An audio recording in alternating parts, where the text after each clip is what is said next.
What are some declassified government documents that are surprisingly terrifying? Project 100,000. In the early years of Vietnam, Robert McNamara created Project 100,000 as a way to draft those who previously failed to meet military mental and medical standards. This included a lot of Americans with an IQ below 70. Majority of these men didn't have above a 9th grade education and were, in a sense, a lot like Forrest Gump and Gomer Pyle. Because of obvious learning disabilities and difficulty understanding, these morons were mostly given jobs on the front lines of the war. It was worded as a service project and they were told it would help them gain skills needed to live a better life after the service.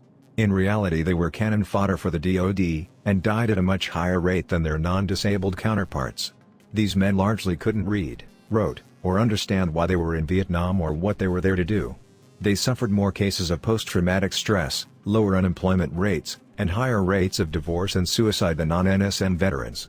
Very sad story of the government taking advantage of its own citizens. In East Germany, a committed freedom fighter and her husband had dealt with having her home raided while she was away, being arrested on the way to protests and all sorts of state-sponsored harassment. After the wall fell, she was able to read the documents the Stasi had kept on her and found out her own husband was an undercover agent and had written many reports on her activities with a bloodless banality. When the Space Shuttle Challenger was destroyed, it was reported that all 7 astronauts were killed instantly.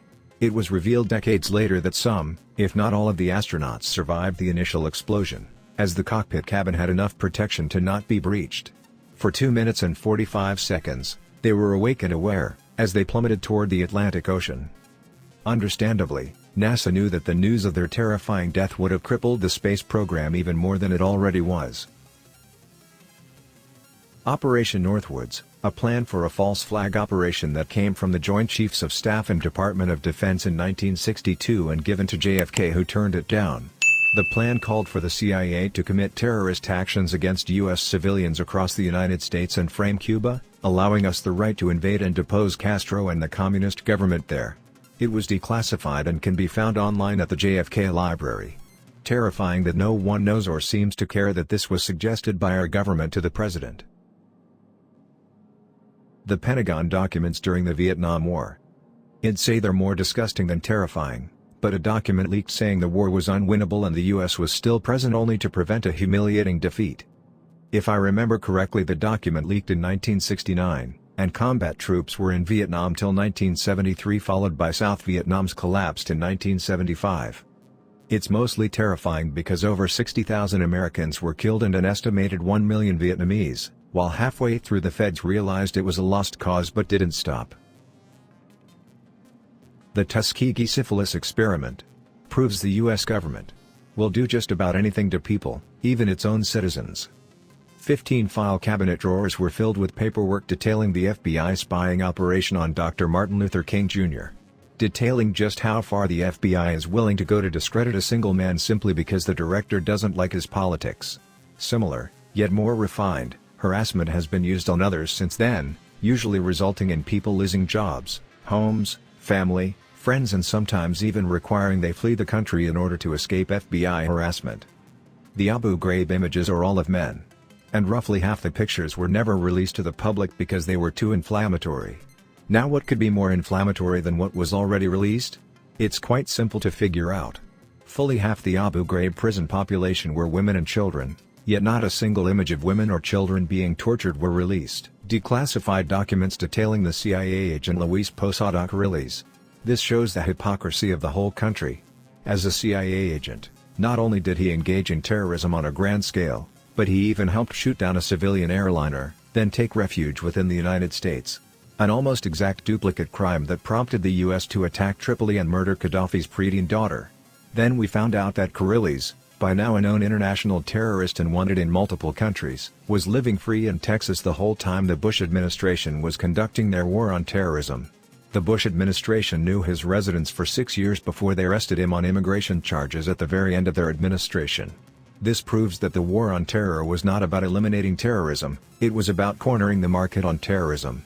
It was a statement that only the USA is allowed to engage in terrorism.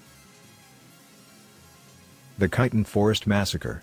After the joint invasion of Poland by Germany and the USSR, The Russians executed 22,000 Polish officers and buried their remains in mass graves in the Khyton forest. Years later, some of the bodies were discovered. The Soviets decided to cover up the atrocity by claiming it was the Germans that did it, based on a German pistol found in the area. Many people had their doubts, but this was the Soviet Union. You couldn't just openly question the state. Just before the collapse, the truth was finally revealed. Most shocking, heard it a few weeks ago. Before the Romanian Revolution in 89 inches, the secret police Securitate was trained for years to encounter a massive Soviet invasion, like what happened in Czechoslovakia, by using guerrilla tactics, disinformation and terror among the occupying forces. When the revolution broke out, it was thought that the country was infiltrated by the enemy in disguise, but the documents said there were no intervention of Magyar or Russian spies among protesters along all the protests. The army had been brought in, but when Ceausescu asked it to open fire, the army refused. That's when the secret police, dressed in army clothes, started to open fire. Ceausescu had no intention to flood the country with his helicopter. He was preparing for a full-scale invasion, thinking Western or foreign forces are attacking the country. There is also a myth about Ion Iliescu that he would have been actually chosen by foreign forces USSR and USA to rule the country after Ceausescu's death, making the revolution into a coup. Also, I realized that the terrorists' panic was actually produced by the secret police, that was implementing its strategy of guerrilla war and terror, being loyal to the communists at the very end. It is shocking because it explains why over 1,000 people died during the revolution, yet most of them happened in strange, short encounters with people dressed in black and using weapons. The Romanian military did not have. Securitate also had the latest technologies in equipment and arms. Also realized the secret police had a secret magazine in which they could publish things they were interested in, like the latest methods to break a man with torture or the already mentioned plan in case the country was occupied by a force the army couldn't handle. The Pentagon Papers and the Afghan Papers. The former show that President Johnson deliberately lied to the American people and Congress about the Vietnam War and conducted an illegal, secret bombing campaign in Cambodia, a country we were not at war with. To this day, unexploded ordnance still kills and maims Cambodians. The Afghan Papers show that U.S. policy under Presidents George W. Bush, Barack Obama and Donald Trump failed to bring peace and modernization to Afghanistan, but also that policymakers were aware that such an outcome was unlikely, all while emphasizing progress in public. There is proof of people being able to seamlessly see their surroundings with their eyes closed by just being given coordinates. I did some reading on how the CIA were experimenting with a number of people who claimed they could do this. They gave one guy the coordinates of the backside of the moon and one guy coordinates on Mars. They both were able to completely explain their surroundings without ever being told that it wasn't on Earth. These documents are 100% public. There are also documentation on monks and such being able to levitate off the ground. On these reports, though, it seems like 99% of them would not do it around cameras or a crowd, and it could take hours of meditation and focus to just float 1 inch.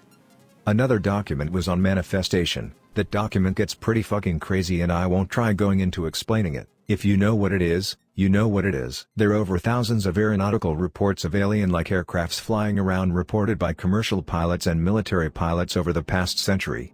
All of them who reported are told the same thing: yeah right buddy, go get some sleep, except of course for the few that are leaked by cameras, but the only aircrafts with even remotely good cameras are all military, which of course classify all recordings. There are so many more I could talk about, but I'm sure most people won't believe me even if I provided links. I believe these aren't popular with the public for many reasons. 1. Being that everyone has to see proof with their own eyes or they always have a bit of doubt, and 2. They aren't willing to actually read the documents. I'm not trying to be some crazy alien believer, but if you dig really deep into some of these CIA documents and shit, you'll find things that make you question reality and what some people really know that are just staying quiet. There is a huge FBI file about cattle mutilations that happened around the 70s. Tons of reports about cattle and other livestock being killed and missing specific organs while the rest of the body was untouched with no signs of how or what did it. The real terrifying part? They never found out and just sort of gave up after a while.